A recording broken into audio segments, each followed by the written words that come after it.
Spread the fire. Welcome to SMWX. I am Lukhona Mnguni. I am here to share some political thoughts with you about the world around us as it happens. It is a big year in 2024, not only just for South Africa, but for the world and possibly for the project of democracy. This year, about 50 countries are going to be having elections. Now, the biggest democracy is going to have an election this year, and that is India. Some of the most influential democracies in the West are going to have elections, and that is the United States and the United Kingdom, and many others in between, including ourselves right here in South Africa. And so 2024 becomes an important stress test for the project of democracy. Will the world shift insofar as the leaders who will emerge out of these elections, or will the world remain stagnant in terms of development, geopolitics, and the leaders that actually emerge? And one of the questions that most people are probably grappling with, will the world see new leaders who will in actual fact breathe a different form of life and prioritize the people of the world rather than prioritize interests of their countries at all costs, making sure that, there is lasting peace, there's sustainable development, and there's partnership to deal with a variety of things, including climate change, pandemics, and all of these things in a coordinated, equitable, and, in a way that promotes social justice in how geopolitics is conducted. Of course, the anarchists would probably say, I am mad to think that we can live in a world where people would want to cooperate for the better good of humankind rather than for the better good of their countries. Now, in South Africa, we are also celebrating 30 years of our democracy, and there is a big need for us to evaluate this democracy and whether or not it has worked for us, and whether or not, this democracy has delivered on its promise since 1994. I think 3 decades is a decent time to reflect on a project. It's a generation on its own. A person born in 1994 is 30 this year. Some are probably, if they are fortunate, having gone to school, finished high school, went to university, got their first degrees. I know some 30-year-olds who have PhDs, some have families now. So the time from 1994 to 2024 is a sizable time, and probably enough for us to make an evaluation about our democracy and how far we've come as a society, but also just as a country.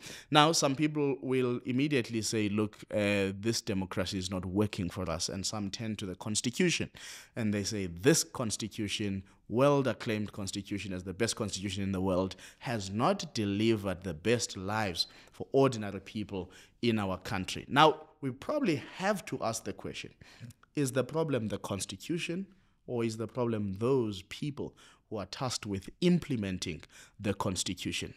It's very important, because one of the things that makes the South African Constitution a progressive constitution, that if you look around the world, there are very few countries where in their constitutions they have scripted certain socio-economic rights that people should have access to.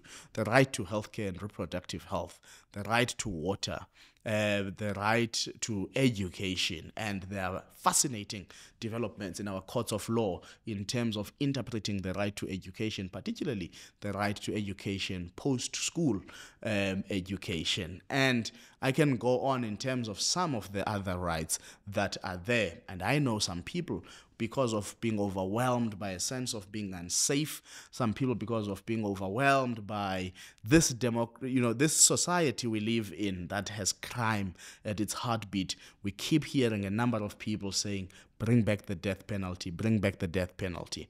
But it is that very same Constitution that led the Constitutional Court to actually abolish the death penalty. And I think 30 years into our democracy, these are the kind of conversations that we should be having. Yes, indeed, to be a victim of crime, to be a victim of murder, to lose a loved one, to be abused, to be, maimed, and all of these things that happen so easily in our society because people have ease of access to illegal guns, because people have ease of access to people who are willing to kill another person for 1,000 rands or even less in some instances. Of course, we are a vulnerable society, but is the constitution the problem, or there are certain things that we need to do in our society? And there is enough evidence around the world that bringing back having a death penalty does not necessarily deter people from committing the kinds of crimes that actually lead to, the gallows, you losing your life. But I do want to step back a bit and talk about some of these socio-economic rights. I mean, we often hear the government saying so many houses have access to clean drinking water. And I wonder which of these houses, because if you go to my village, where I come from, there have been 2 water projects done since 1994. But I can tell you there isn't a single tap with a drop of water coming out of it. In fact, the last water reticulation project done in the last 6 to 8 years never reached completion stage where you could get water out of the taps. That is a clear example of a problem with people who govern. They've got the resources to get things done, but they don't have the capability and expertise in some instances, or the political will in some cases, to actually deliver these projects. I am sure if I were to put out a call and say, tell us about a project that you know that was never completed in your community or in a nearby community, I'm sure in the comment section we will get people actually pointing us to real projects that were never completed. Not because the money was not there. Some of them, they steal the money. That's what happens. And so projects are incomplete. Infrastructure is not delivered to make sure that people realize these rights that were given to them by the Constitution signed into law in 1996 as part of the 1994 democracy breakthrough. However, be that as it may, there are certain things I do think we need to probably celebrate and cherish. The fact that people like myself can say whatever they want to say about the government, about those who are in power, and we don't end up in jail. Yet, that's something to celebrate. It tells you that at least in terms of the freedoms of speech, the ability to express ourselves, the ability to utilize our consciousness and articulate things in the way that we see them, even if they may offend the powers that be, there is a bit of space in our democracy. But I say that perhaps because I also have the privilege of being insulated from the abuses of those who are in power. I'm often reminded as I reflect on South Africa at 30 about activists who have died in their local communities fighting for land, resisting extractive mining, activists who have been taken to court to try and gag them from being active in opposing the powers that be, particularly the private sector, that would know that these activists don't have the financial muscle to represent themselves, to hire expensive advocates, and to have a sense of a fair chance at justice if they are taken to court.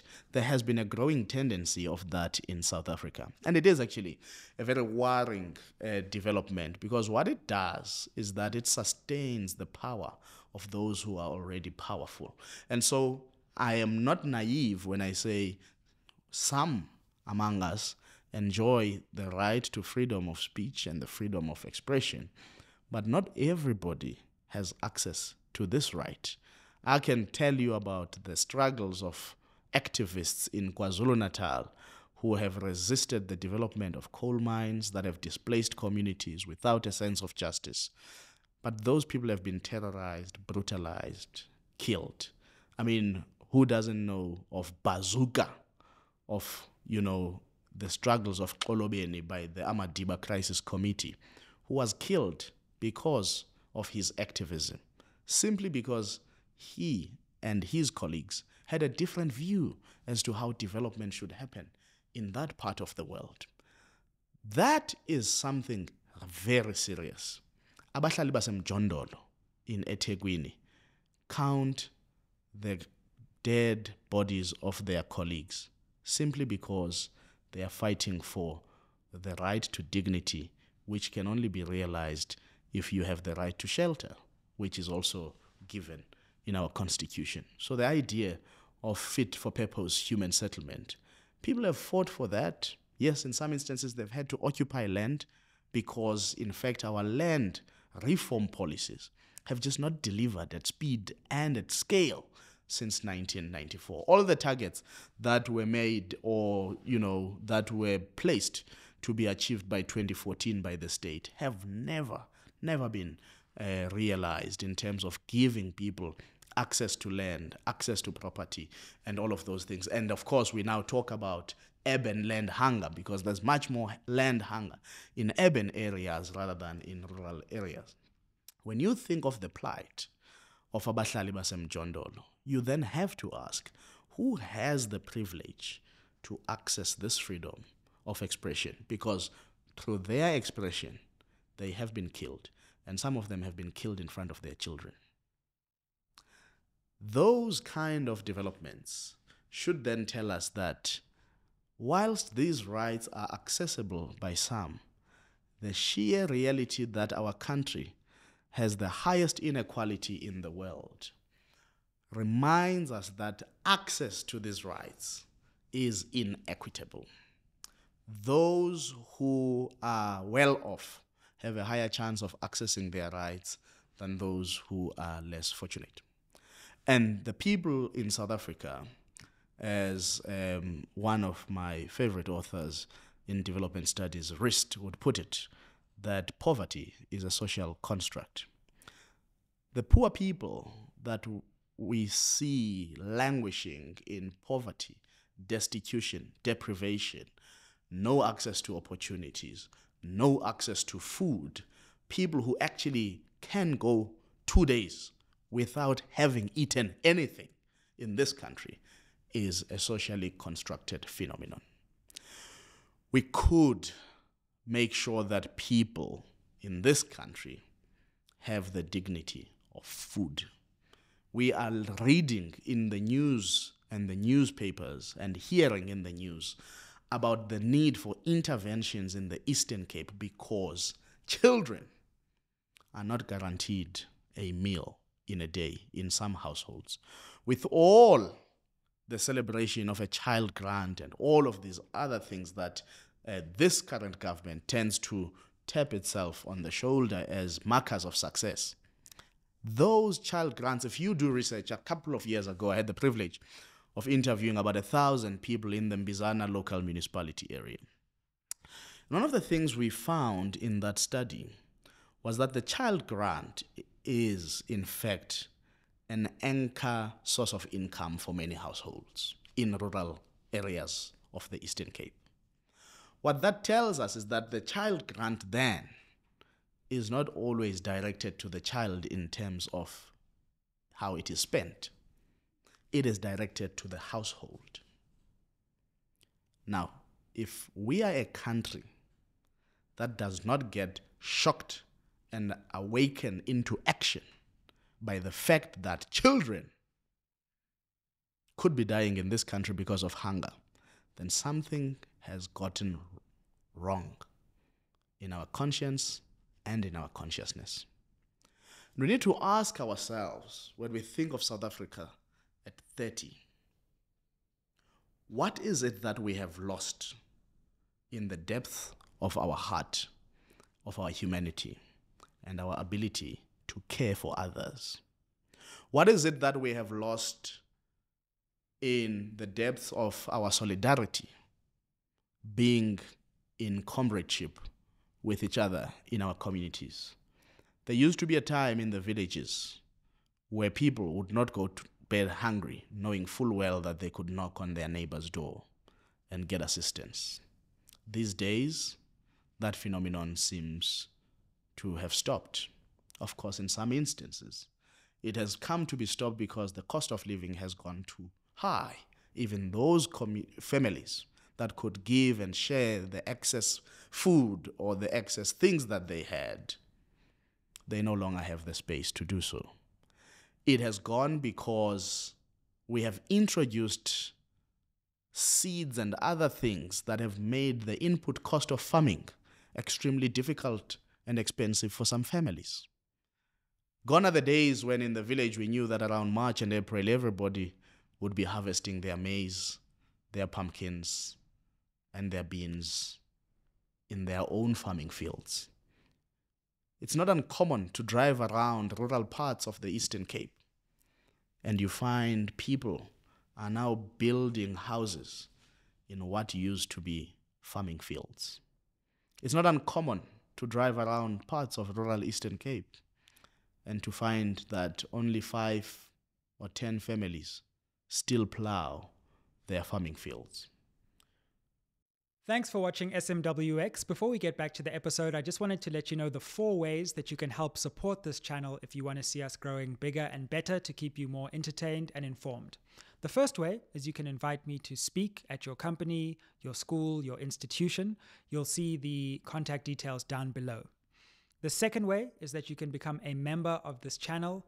Become a member, or you can give us a thanks. You'll see there's like a heart with a $sign in the ribbon below this video. Buy me and the team some coffee for this episode. The third way you can get involved is you can advertise on the channel. Now, I'd much rather the community of viewers would be advertisers on this channel than me going out to people who don't really know about SMWX and trying to explain it to them. So if you're a viewer and you have a business and you want to partner and you love this platform, let's partner on this channel. And then finally, you can buy merchandise, you can buy books. All this is in the description down below. Now let's get back to the episode. So when we think of South Africa at 30, we've got to ask ourselves, what is it that we have taken away from the ability of people to produce their own food, to have a sense of dependence, to have a sense of self-production? And therein lies many of our problems. So yes, we may want to celebrate the rights in our constitution as they sit. They only sit as words and gain life when acted upon by those who have the responsibility to govern. So when they celebrate the child grant or how many people are grant recipients, you must know that there is a sense of mediocrity that has slipped in those who govern. Those who govern should be preoccupied about, of course, we must give those who are in need social security. It is in our constitution. But the point of success should be by how much do we decrease people who need to be dependent on the state. It's an indictment that millions and millions and millions of South Africans are without an ability to realize in their own terms their growth, their development, their economic participation. It's an indictment on us, all of us as South Africans. All of us as South Africans, because from time to time we have the opportunity to decide who should govern and why they should govern.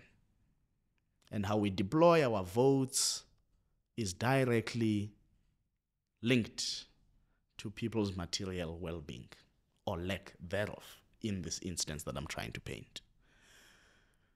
So as South Africa celebrates 30 years of freedom, democracy, and I know some people are asking some curious questions. Is it 30 years of freedom? Is it 30 years of democracy? Well, I would say it should be both.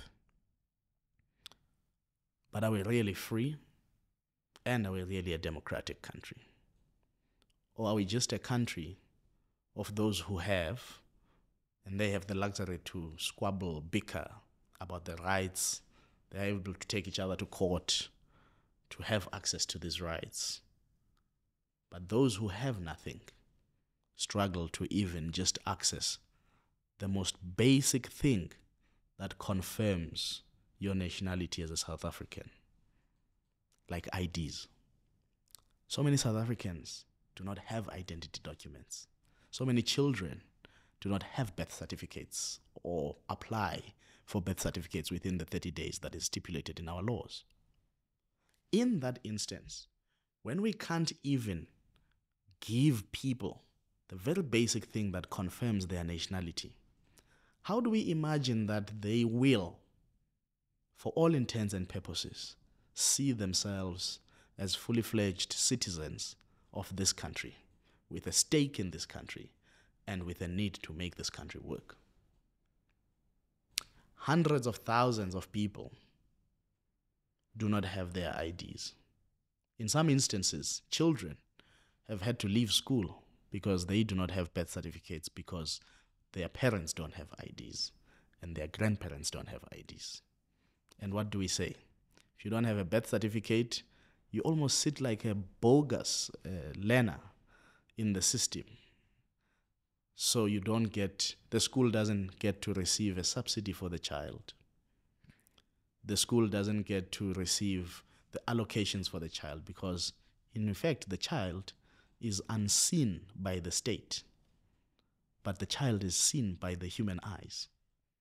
And we are that kind of country that through technicalities of bureaucracy and because of sheer corruption that infested Home Affairs, where people were giving IDs to people who did not deserve to be given IDs, where people were given IDs, South African IDs, to foreign nationals who did not deserve to get those IDs. To counter that corruption, what we have done is to unsee South Africans. And so when we celebrate 30 years of democracy, we've got to ask the child born in 1994, who is 30 in 2024, and has never had an identity document, what do they have to celebrate about South Africa at 30? Because they are not South African. They are just human beings walking around the streets of South Africa. But the state has not confirmed their South Africanness through the population register. And those people try sometimes to go to Home Affairs. They try to be helped, and they are met with all forms of bureaucracy.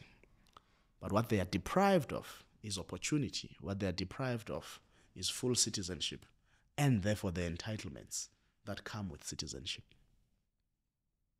They can't get a grant. They can't get grants for their children. They can't even be employed because they have no identity. Imagine being a wanderer in your place of birth because the bureaucracy just doesn't want to see you. So beyond the political stories that we need to focus on and the noise that we are fed by the political establishment and politicians, I do think we need to humanize the conversation about where our country is. We do need to humanize the conversation about what we have achieved in these 30 years of democracy and freedom. There's much more terror in our communities than there was 30 years ago. This is just an observation.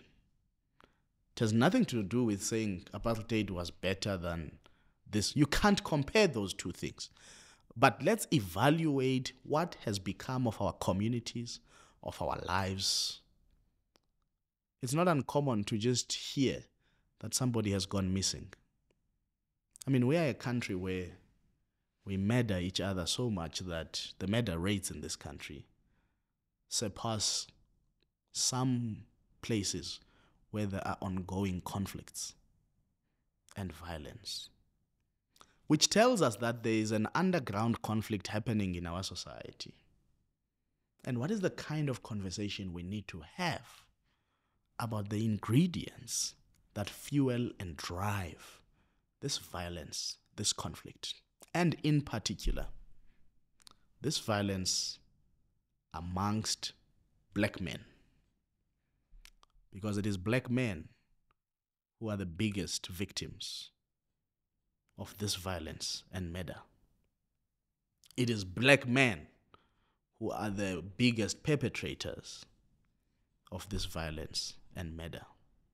So when we say 30 years of democracy, and we've done nothing in that 30 years to repair the social fabric of our society, to heal the traumas of apartheid and colonialism, to fix the disempowerment and displacement and dispossession of colonialism and apartheid, so that we humanize the black man in our society, can we really ask the question, are you celebrating 30 years of democracy? When with each year passing by, we're so angry. But what is that anger symptomatic of? What does that anger represent? Why is it so easy for people who will just be having a drink in a bar, in a tavern, in a shebeen, and there's conflict that ensues, and they stab each other?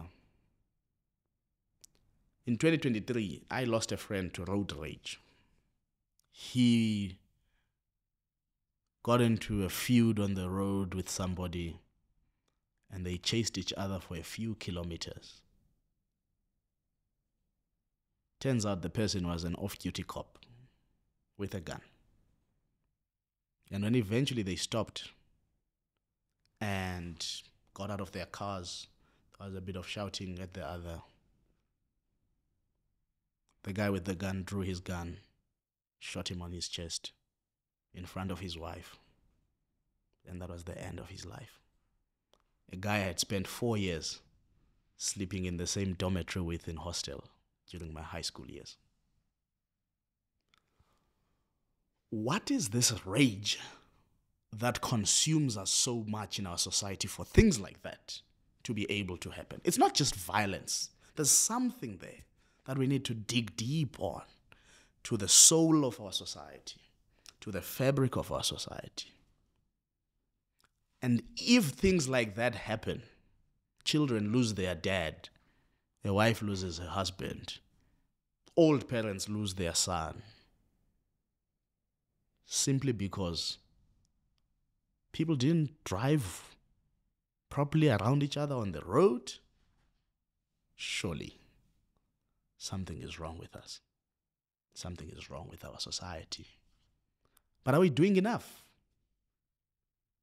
It's important to imagine, yes, government must deliver jobs. Government must make sure that the economy grows. Government must make sure that there's enough resources for policing and law enforcement. Government must make sure that we are safe in our homes. Government must make sure that there's opportunity. But is it possible to build those things in a broken society? What should government do about that broken society? What is the kind of projects, policies, and other innovative things we need to think about in that kind of society of brutality, in that kind of society of rage, in that kind of society of ease of violence, in that kind of society where taking another person's life is actually not something that many people who do it think twice about. In that kind of society where children at 1, at 8 months, at 3, are raped by people they know. In some instances, their fathers. In some instances, their uncles. Can there be development in a lasting fashion in that kind of society? And so when we imagine South Africa at 30, I think these are some of the questions we need to grapple with. These are some of the questions we need to dig deep into our souls and ask ourselves very difficult questions. Because if we are in that context of rage, violence, brutality, we can never build trust among each other as citizens of this country.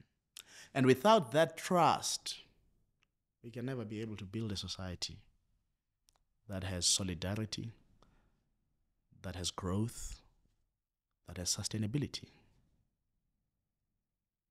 This is who we are now. But how do we make sure that that is not who we are in the future, in the next 30 years? What should we be imagining for a child who's born in 2024 and how their life should shape up by 2044. By 2054. What do we want for those kids? What do we want for our children, those of us who have young kids? And what are we doing, actively waking up to do to try and make sure that they've got a better shot at life than we do, and that they have a chance to build a society that we have failed to build? Sometimes we look at ourselves and we say, we're still young, we're in our 30s. We're not. We are the leaders of society. In your 30s, you are definitely not young. I mean, most of the people that you remember, like Steve Biko, died well before enjoying their 30s. So we've got to ask ourselves, what is it that we are doing to lead the society? And what is it that we are doing to wrestle this society from those who currently lead and are misleading it? How do we wake up every day to try and imagine the kind of society that we need to build and gain the levers of power for us to be able to build that society? We have a far higher stake in the future than most of the people who are in cabinet today. By virtue of nature, their days are numbered. But by virtue of nature, our days could be numbered. But from a cohort point of view, many more of us in our 30s will make it to the next 30 years than the people in cabinet. Why are we not concerned about having conversations on how to show up to claim that stake in that future? Or are we just happy to talk about South Africa at 30 and come up with no plan of action, no program of action, to say this is what we want South Africa in the next 30 years to look like? We resign ourselves to the small comforts that we have and abilities that we have without committing to shaping this country and dealing with these social ills that I've highlighted, to make sure that we are building a country where people can truly thrive, where people can truly be in community with one another. That's what I think we need to focus on this year, is to ask the question, if we do an analysis registry of what has happened in the last 30 years of our democracy, we also need to have an imaginative registry of what needs to happen in the next 30 years. And we've got to ask ourselves, are we the ones who can make it happen, or will we continue to defer the responsibility to make it happen to those who have given us these multiple challenges in the last 30 years? And so when sometimes I hear people talking about leadership and who needs to lead and all of these, I'm often reminded about one of the slave theorists who says, power concedes nothing without a demand. It never has and it never will. If young people don't inject a sense of demand on power in this country, be it power that is held in the private sector, power that is held in the public sector, power that is held in politics, power that is held in churches, in our communities, if there's no demand on that power and to that power will continue to give us the kind of society that we have, the kind of society that we are unhappy with, the kind of society that makes us restless, the kind of society that makes us fearful, the kind of society that makes us deprived, the kind of society that makes us to be in need. with very little dignity to show for it. And so in some instances, when we imagine and think about what is a good life,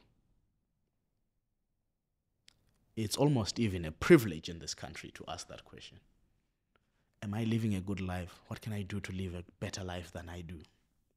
There are people whose sole preoccupation, they wake up every day asking one question: where's my next meal going to come from? They don't have the luxury to think about a good life, to think about how to make sure things are better. They're just desperate for that one chance at a meal. And maybe once they've properly eaten, they can begin to think about other things. If you wake up concerned about how to make your life even better because you are guaranteed you're going to have breakfast, lunch, and dinner, you are guaranteed you're going to have running water, you're guaranteed you're going to have some electricity if Eskom decides not to load shed it, you are guaranteed you are going to get an SMS at the end of the month telling you that your income has been deposited to your bank account.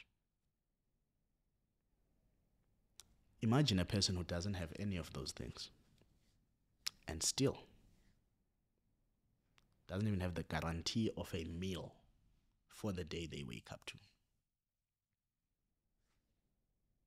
We have to decide, as these conversations will be happening in various platforms. Even ourselves at the Rivonia Circle will be hosting a whole lot of things talking about South Africa at 30. But I am wondering, what is the language? What is the measure? What are the indicators we should use to evaluate South Africa at 30? Well, you share your thoughts in terms of what is it that you think should be the indicators. And indeed, you spread the fire.